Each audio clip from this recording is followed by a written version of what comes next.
Good morning. I think our video is starting. Yes. There's an A there, a giant A with a halo on it. And that's the symbol, or at least it was for many years, I think still is, of the California Angels, the baseball team, the California Angels. Now, I like baseball. But like most everything else in my life, I'm just a dilettante. I don't, unless I'm actually like back in the 1980s when the California Angels were chasing the pennant and had a great season with wonderful players. And our dear Lodge member Karen James had a kind of a fancy job with a developer and had season tickets to the Angels baseball games, and we went a lot, and all of us, and it was just absolutely it was a religious experience. Okay. Uh, and I really fell in love. Constance and I both really fell in love with baseball and the whole idea. It was like walking into a giant temple. As a matter of fact, there's a book called The Temple of Baseball, and it was sent to us by our good friend Errol from Norway, who visited us, and we played catch out in front, and he became a dilettante baseball fan too. But it's a wonderful book, and it underscores the spiritual aspect of the whole baseball experience. The stadium is like a temple, and the smell of the grass and the your ability to almost focus at infinity as you look around that giant bowl, and the smell and the crowd, and the crowd is in its own way civilized, and the game is slow paced. Your breath slows down. It's a meditative thing. Yes, there's exciting moments, and there's moments of just almost meditative pace. And there's this diamond on the field, and it just seems so cosmic. And when your team wins, that's great. And when your favorite players come up, uh, uh, that's great. You watch their every move. It's a form of dhyana. Okay. Um, and Constance is well. We always had a little ritual where we'd find our parking place, and mostly we'd go with the Jameses and in their VW van, and we'd find our parking place, and then have one shot of vodka, or I would have one of those little short canned martinis. But Constance, she doesn't drink at all, but just before a baseball game, she'll have one lukewarm shot of vodka, and then we sort of rush in and give them our tickets and go up the escalators and stuff and find our place and sit down just as that martini is hitting. And we walk through to find our seat. It's sort of dark and cavernous inside the stadium, but when you walk out to the field, it just opens up as if paradise is opening up, and it's all green and that wonderful Mississippi mud of the mound and everything, and then it looks like a magic diamond. Okay, and Constance says at that moment when the martini hits, she could astrally project through the opening, the Jachin and Boaz of the foul posts, and it's just great. Okay, it's like going to church. It truly is like going to church. And that Temple of Baseball has a series of very good writers that writing little essays on things.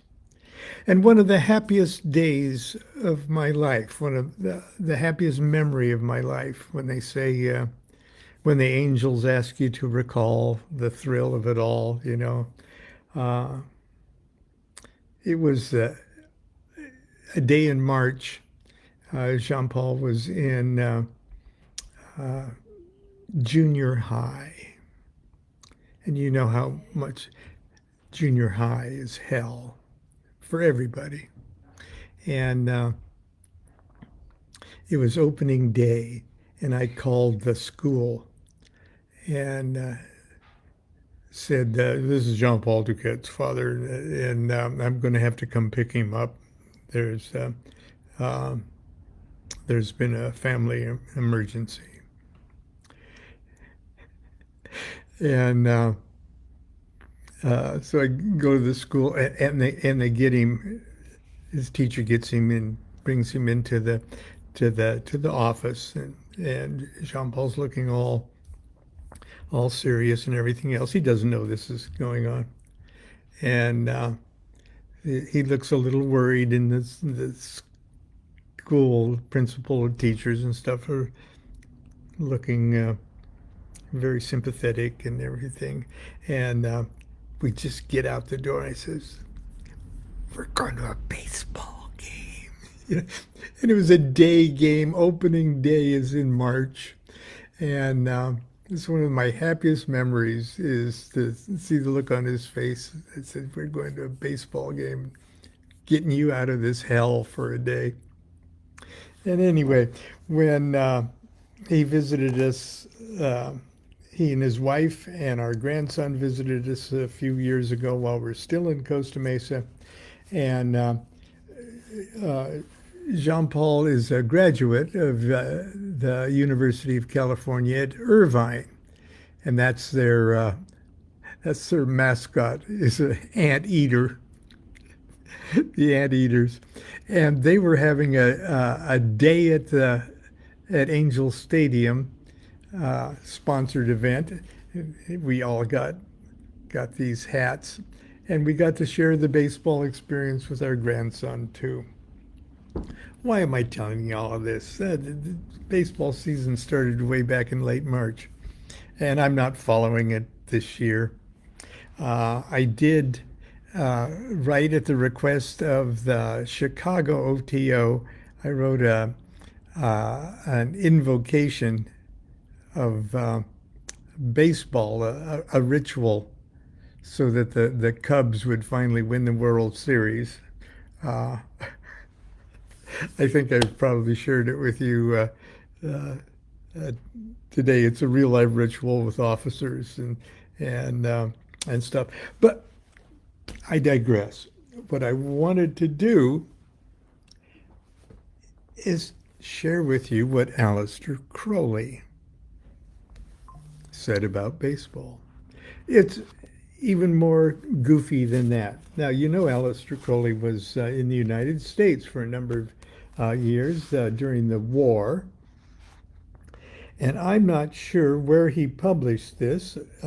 It could have been in Vanity Fair because he wrote articles for Vanity Fair and various magazines and things like that.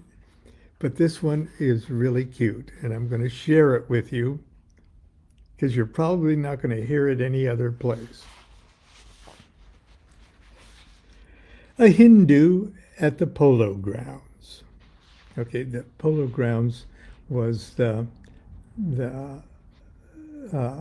baseball field of one of three baseball fields in New York, and it was the New York Giants that were, I believe, at the Polo Grounds at that time. A Hindu at the Polo Grounds. A letter from Mahatma Sri Paramananda Guru Swamiji. And the parentheses, great soul, saint, supreme bliss, teacher, learned person. To his brother in India. Honored brother. Yesterday I went with a friend to the great temple. It is an oval-like yoni of the most holy Bhavani, and the chakras are marked in sand. On these paths the priests run in their mystic dances. There are two kinds of priests. There are Red Sox and Yanks. Yeah, actually, maybe the Polo Grounds way back then, that was before Yankee Stadium. Yeah. So it was the Yankees at the Polo Grounds. But I digress. There are two kinds of priests. There are Red Sox and Yanks, according to their tribes. The worshippers sit around in tears, reaching to the sky. Some of the priests are armed with clubs to slay the victims. There is also a white ball, symbolizing the sun. My friend remarked, "The Yanks will get their goat." I cannot see any goat, nor is there an altar to sacrifice a goat. Now the priests take their stations in the temple, and the ritual begins.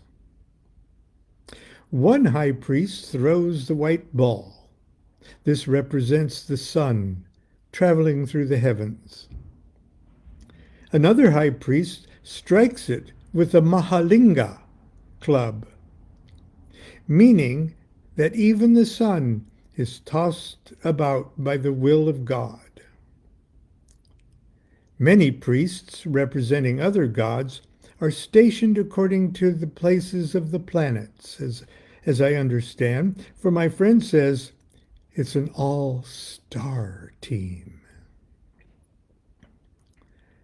The god with the club is a symbol of man, and if the sun or ball strike him, he is dead. He throws away his club and walks to his base. That is, he makes the next stage in his incarnations. If he strike the sun far away beyond any planets, he makes the complete circle in his sacred dance. They have an idol here, one McGraw. He is Mahathera. Okay, McGraw. It was called John Joseph Little Napoleon McGraw, 1873 to 1934, was the manager of the New York Giants, winning 10 pennants in 3 World Series. Okay. They have an idol here, one McGraw. He is Mahathera. Okay, great elder. Okay. The worshippers are full of religion. Sometimes the sacred cry changes to a roar, as if they wanted something killed. Then my friend says, "See, he sacrifices himself." But I do not see him sacrifice himself.